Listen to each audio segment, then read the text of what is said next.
The founders of Rise San Diego are Dwayne Crenshaw and my guest, former City Council President and former Red Cross CEO, Tony Young. Welcome to Evening Edition. Thank you.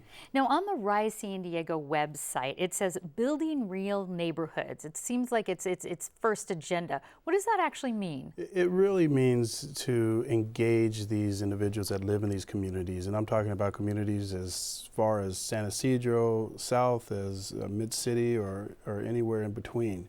And giving these residents an opportunity to really have a say-so from a policy perspective on what their communities look like.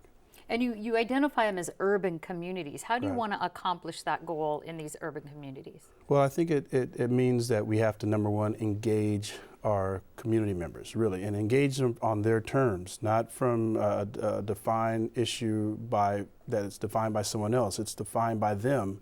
And we're going to engage these individuals every month on issues that are important to them from their perspective. And how is RISE different than other programs, say ones that already exist, like Reality Changers? Oh, Reality Changers is a great organization. It's not really quite the same as ours. What we do is, first of all, we support and empower emerging leaders in these communities.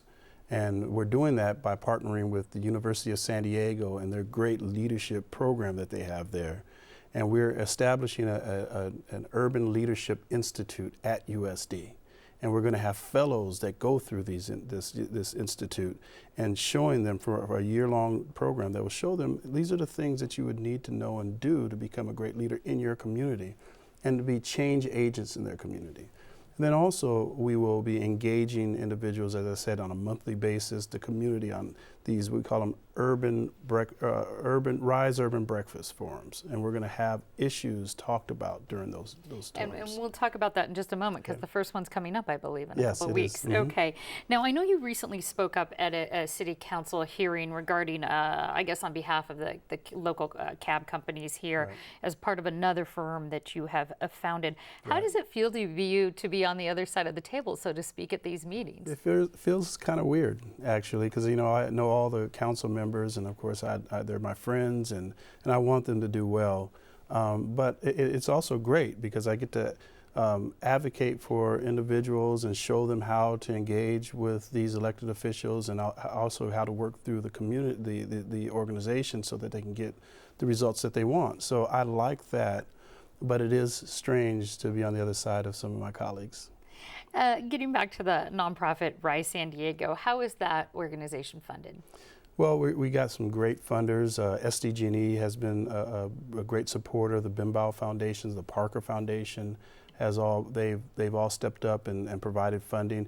And really, most of that funding is going to focus on these urban fellows who are going to go through the University of San Diego's program when it comes to leadership. How will you identify these leaders? Will the community identify it? Will you help identify it?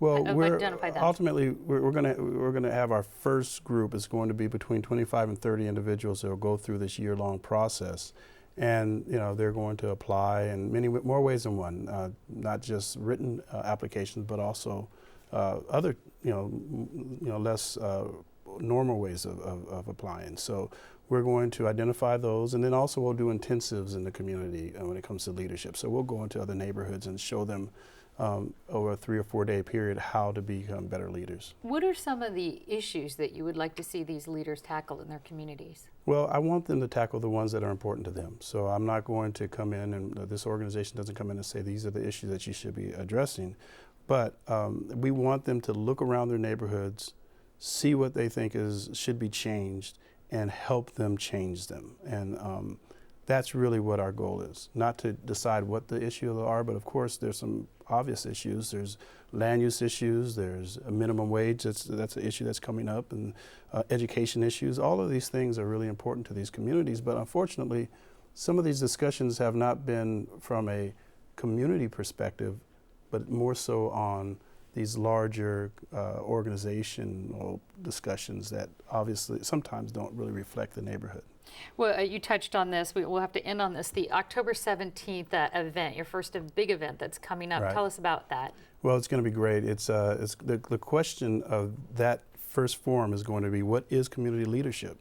Is it because you can give a great sermon, or is it because you have shown initiative? What is it? And then we're going to engage people on social media going up to that, and it'll be on October 17th at the Jacobs Center at 8 o'clock. And who can come?